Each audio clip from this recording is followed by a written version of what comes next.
Hi ಎಲ್ಲ big boss ಲವರ್ಸ್ಗೆ ನನ್ನ ಕಡೆಯಿಂದ big hi. Big boss Kannada season 12ನ ಮಂಡೇ ಎಪಿಸೋಡಿನ ಸೆಕೆಂಡ್ ಪ್ರೋಮೋ ರಿಲೀಸ್ ಆಗಿದೆ. ನನಗಿರುವ ಸೋರ್ಸ್ ಪ್ರಕಾರವಾಗಿ ಈ ಪ್ರೋಮೋ ನೋಡಿದಾಗಲೂ ನನಗೆ ಅನ್ಸಿದ್ದೇನು ಗೊತ್ತಾ, ಅದು ಯಾಕೋ ಏನಕ್ಕಂದ್ರೆ ಈ ಸರಿ ಕ್ಯಾಪ್ಟನ್ ಆಗಿದ್ದು ಲಕ್ಕೇ ಚೆನ್ನಾಗಿಲ್ಲ. ಯಾಕೆಂತಂದ್ರೆ ಪ್ರತಿ ವಾರನೂ ಕೂಡ ಕ್ಯಾಪ್ಟನ್ ಆದವರು ತುಂಬ ಹ್ಯಾಪಿಯಿಂದ ಓಕೆ ಈ ವಾರ ನಮಗೆ ಇಮ್ಯುನಿಟಿ ಸಿಗುತ್ತೆ, ಎಲಿಮಿನೇಷನ್ ಇಂದ ಪಾರಾಗ್ಬೋದು, ಹಾಗೆ ಹೀಗೆ ಅಂತೇಳಿ 108 ಕನ್ಸಿಟ್ಕೊಂಡು ಕ್ಯಾಪ್ಟನ್ ಆಗ್ತಾರೆ. ಬಟ್ ಈ ವೀಕಿನ ಈ ಕ್ಯಾಪ್ಟನ್ಸಿ ಟಾಸ್ಕ್ ಆಗಿರ್ಬೋದು, ಕ್ಯಾಪ್ಟನ್ ಆದವರಾಗಿರ್ಬೋದು, ಅವ್ರಿಗೆ ಲಕ್ಕೇ ಇಲ್ಲ ಅಂತಾನೆ ಹೇಳ್ಬೋದು. ಯಾಕೆಂದ್ರೆ ಜೋಡಿ ಕ್ಯಾಪ್ಟನ್ ಆದಂತಹ ನಮ್ಮ ಅಭಿಷೇಕ್ ಮತ್ತು ಸ್ಪಂದನ ಸೋಮಣ್ಣನ್ಗೆ ನಿಜವಾಗ್ಲೂ ಈ ಕ್ಯಾಪ್ಟನ್ಸಿ ಸಿಗ್ಲಿಲ್ಲ ಅಂದಿದ್ರು ಪರವಾಗಿರ್ಲಿಲ್ಲ ಅಂತ ಅನಿಸ್ತಾ ಇದೆ. ಯಾಕೆಂದ್ರೆ ಕ್ಯಾಪ್ಟನ್ ಆಗೋ ಕೂಡ ಎಲಿಮಿನೇಟ್ ಆಗಿ ಹೋದ್ರು ನಮ್ಮ ಅಭಿಷೇಕ್ ಅವರು.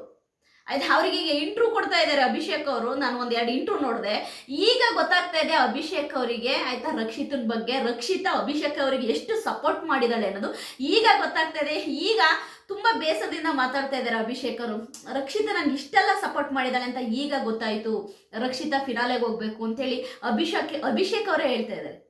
ಆಯ್ತಾ, ಅಭಿಷೇಕ್ ಇವಾಗ ಓಪನ್ ಆಗಿ ಹೇಳ್ತಾ ಇದ್ದಾರೆ, ಇಷ್ಟೊಂದು ರಕ್ಷಿತಾ ನನಗೆ ಸಪೋರ್ಟ್ ಮಾಡಿದ್ದಾಳೆ ಅಂತ ಈಗ ನನಗೆ ಗೊತ್ತಾಯಿತು, ರಕ್ಷಿತಾ ಫೈನಲಿಗೆ ಹೋಗ್ಬೇಕು ಅಂತ. ಅದಕ್ಕೆ ಹೇಳೋದು ನಾನು, ಬಿಗ್ ಬಾಸ್ ಮನೆ ಒಳಗಡೆ ಏನು ಗೊತ್ತಾ ಇವ್ರೆ, ಇರೋತ್ತಿಗೆ ಒಬ್ರು ಏನು ಮಾಡಿದ್ದಾರೆ ನನಗೆ ಗೊತ್ತಾಗಲ್ಲ. ಹೊರಗಡೆ ಹೋಗಿ ಎಪಿಸೋಡ್ಗಳು ನೋಡಿದಾಗ ಅವ್ರ ಮನೆಯವರು ಅವ್ರಿಗೆ ಹೇಳ್ದಾಗಲೇ ಗೊತ್ತಾಗೋದು ಅಲ್ಲಿದ್ದವರು ಯಾರು ನಮ್ಮ ಮಿತ್ರರು, ಯಾರು ನಮ್ಮ ಶತ್ರುಗಳು ಅನ್ನೋದು ಆಮೇಲೇನೆ ಗೊತ್ತಾಗೋದು. ಸರಿನಾ?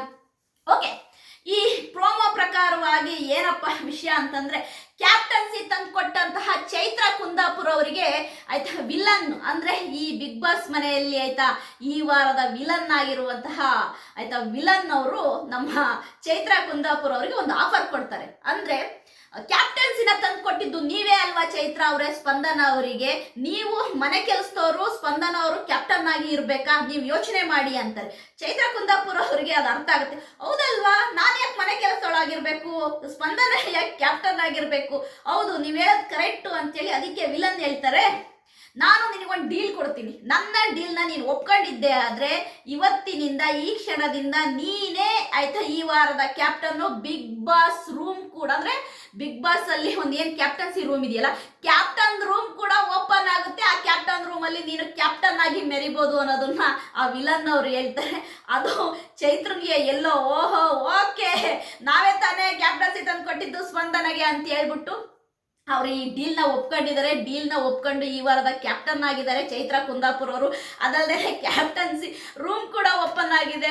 ಸ್ಪಂದನ ಅವರಿಗೆ ನಿಜವಾಗ್ಲೂ ಕೂಡ ಬ್ಯಾಡ್ ಲಕ್ ಅಂತಾನೆ ಹೇಳ್ತೀನಿ. ನಾನು ಇಲ್ಲಿ ಬೇಜಾರು ಕೂಡ ಆಗುತ್ತೆ. ಯಾಕೆಂದ್ರೆ ಅದೇ ನಾನು ಏನು ಹೇಳ್ತೀನಿ ಗೊತ್ತಾ, ಕಷ್ಟಪಟ್ಟು ಬಂದಂತಹ ಕ್ಯಾಪ್ಟನ್ಸಿಗೂ ಈಸಿಯಾಗಿ ಬಂದಂಥ ಕ್ಯಾಪ್ಟನ್ಸಿಗೂ ಇರುವುದು ಇಷ್ಟೇ ವ್ಯತ್ಯಾಸ ಅನ್ನೋದು ಆಯ್ತಾ ನನ್ನ ಒಂದು ಅನಿಸಿಕೆ. ಎಲ್ಲದೂ ಅಷ್ಟೇ, ಈಸಿಯಾಗಿ ಬಂದಂತಹ ಹಣ ಆಯ್ತಾ ಅದು ಹೋಗುತ್ತಂತೆ, ಅದು ನಮ್ಮ ಹತ್ರ ಇರಲ್ವಂತೆ. ಕಷ್ಟಪಟ್ಟು ದುಡಿದ ಹಣ ನಮ್ಮ ಹತ್ರ ನಿಲ್ಲುತ್ತಂತೆ. ಎಲ್ಲದೂ ಅಷ್ಟೇ, ಯಾವುದೂ ಕೂಡ ಈಸಿಯಾಗಿ ಬಂದರೆ ಅದರ ಮಹತ್ವ ಮತ್ತು ಅದರ ವ್ಯಾಲ್ಯೂ ನಮಗೆ ಗೊತ್ತಾಗಲ್ಲ.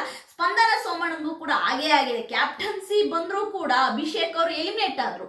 ಕ್ಯಾಪ್ಟನ್ ಆಗಿರ್ಬೇಕಾದಂಥ ಸ್ಪಂದನ ಅವರು ಈಗ ಕ್ಯಾಪ್ಟನ್ಸಿನೇ ಕಳ್ಕೊಂಡ್ರು. ಚೈತ್ರ ಕುಂದಾಪುರ ಅವರು ಆಯ್ತಾ ಈ ವಾರದ ಕ್ಯಾಪ್ಟನ್ ಆಗಿದ್ದಾರೆ. ಕ್ಯಾಪ್ಟನ್ಸಿ ರೂಮ್ ಕೂಡ ಓಪನ್ ಆಗಿದೆ.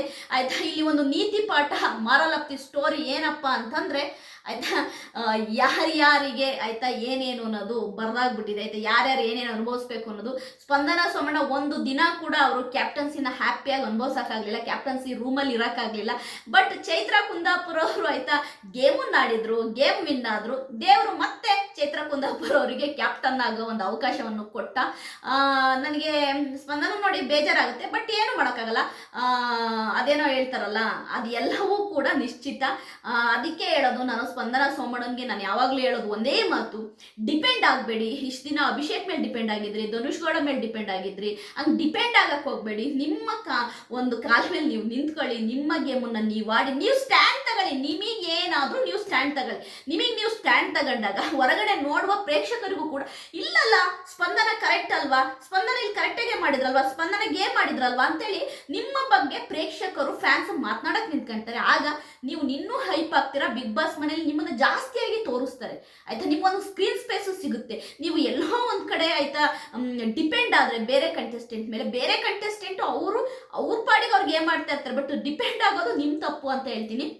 ಒಟ್ಟಾರೆಯಾಗಿ ನಾನು ಹೇಳ್ತೀನಲ್ವಾ, ಈ ರಾಕ್ಷಸರು ಗಂಧರ್ವರು ಈ ಟಾಸ್ಕ್ ಮುಗಿಯೋದ್ರೊಳಗಾಗಿ ಯಾರ್ಯಾರ ಬಂಡವಾಳ ಏನು ಅನ್ನೋದು ಬಯಲಾಗುತ್ತೆ, ಯಾರು ಏನು ಅನ್ನೋದು ಬಯಲಾಗುತ್ತೆ, ಯಾರು ಯಾರಿಗೆ ಫ್ರೆಂಡ್ಸು, ಯಾರು ಯಾರಿಗೆ ಫ್ರೆಂಡ್ಸ್ ಅಲ್ಲ, ಯಾರು ಮಿತ್ರರು, ಯಾರು ಮಿತ್ರದ್ರೋಹಿಗಳು ಎಲ್ಲವೂ ಗೊತ್ತಾಗುತ್ತೆ. ನನ್ನ ಈ ಪ್ರೊಮೋ ರಿವ್ಯೂ ನಿಮಗೆ ಇಷ್ಟ ಆದರೆ ಲೈಕ್ ಮಾಡಿ, ಸಬ್ಸ್ಕ್ರೈಬ್ ಮಾಡಿ. ಬಾಯ್.